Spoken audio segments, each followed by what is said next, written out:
大统领果然不出我所料，再次祭出了Taco神技啊！老爷子自从晋升80后之后，颇有一种神功大成的迹象。以前他Taco还需要铺垫找补一下，现在呢就跟失了忆一样啊，原地掉头，只留自己的草包小队就地凌乱。昨天才要当收过路费的守护天使，今天就表示在公共水道上收费那是不对的啊！卢比奥现在都麻了。卢比奥上周才说，伊朗要是收取海峡的过路费，那是不可接受的，那是公共水道啊，拦路收费就是海盗行径。昨天大统领一巴掌就甩在脸上，什么海盗行径，那是守护天使 Guardian Angel 啊，海盗那是抢多少是多少，天使得按20%收费，怎么能一样呢？说实话，我昨天就在想，怎么收这个天使保护费呢？人家伊朗好歹就坐落在海峡边上，至少还提供了港口和航线服务。你美国是打算派一个军舰过去栽树吗？古时候土匪不得说一句，此树是我栽，留下买路财。你美国连树都没有，红口白牙的就要当天使，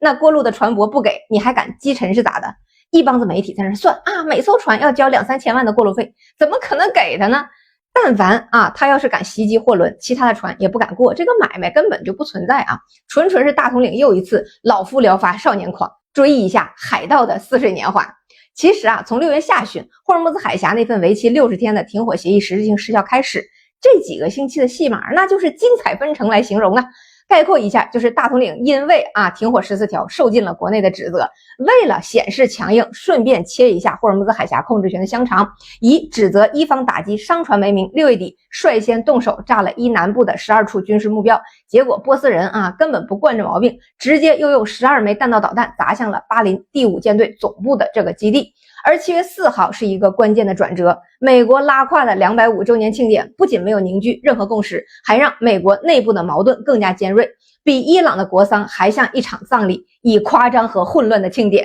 埋葬他们的霸权，很有喜丧那个意思。而伊朗这边老领袖的葬礼反而因为此前伊朗强有力的反击，成为了一场史诗级的凝聚和反侵略动员。几百万人穿着黑衣在德黑兰广场上面井然有序的送行，通过陈列平民遇难孩童的肖像和铺陈革命历史的叙事，所有的内部路线分歧现在都被这股巨大的情绪给压平了。新领袖穆杰塔巴的合法性彻底稳固，老领袖的死被升华成为了反侵略反霸权的殉道。这种极其强大的悲愤和反抗的合力，把原本可能出现的各种动荡都转化为了同仇敌忾的意志，凝聚了共识之后，新领袖再次强调针对大统领的圣火令永远有效，海湾地区的战局倏然升级。本次升级我认为是大统领再次以停火先稳住对手之后想故技重施，以无赖硬蹭的手段揩油挤占利益空间的行径，赌对方看在好不容易达成的停火成果的份上，不会轻易对他的小打小闹进行坚决的反击。他在贸易战上其实跟我们用的也是这个策略，给我们个甜枣，然后打我们一拳让你看在甜枣的份上不还手，他就可以切香肠一样的改变局面了。但是都已经2026年了，大统领都Taco了300多次了现在全球都知道特朗普是个彻头彻尾的纸老虎，除了这种虚张声势，没有任何真实的控制力。所以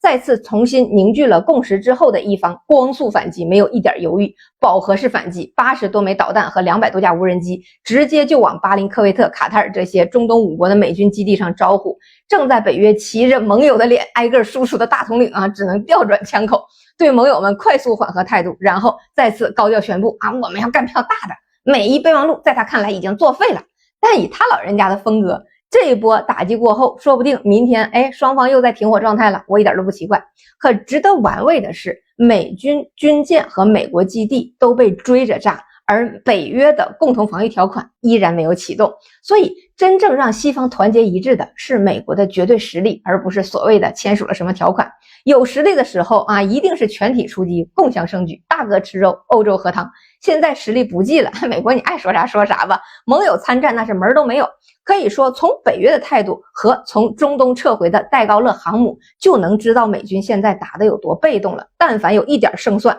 这帮老牌帝国主义列强们都按捺不住那种刻在 DNA 里的一哄而上的冲动。现在美军在中东那几个核心的阵地那真的是被扒了底裤了，遭到的是系统性的重创。巴林的谢赫伊萨空军基地那是第5舰队的心脏直升机维修中心电子战机库和无人机指挥中心被人家一锅端，联合司令部主楼的承重结构都变形了，关键指挥舱室彻底失能，基地里确认受损的建筑多达17栋，连战备物资中央舱和3级净水处理厂都没保住。度啊，光是把主体修好就得花接近2亿美元，还不一定什么时候能好呢。那科威特的这个阿里萨利姆的基地更是惨啊，燃料库和爱国者防空系统被炸得稀巴烂，连这个艾哈迈德加尔比尔的这个基地的战略雷达系统都被直接拔掉了，对空中预警啊直接就瘫痪了。那防空网络、指挥中枢、后勤补给全线重创，基地被毁。美国的海上堡垒航母舰队现在也是捉襟见肘，福特号不确定能不能修得好了，现在正在当充电宝呢。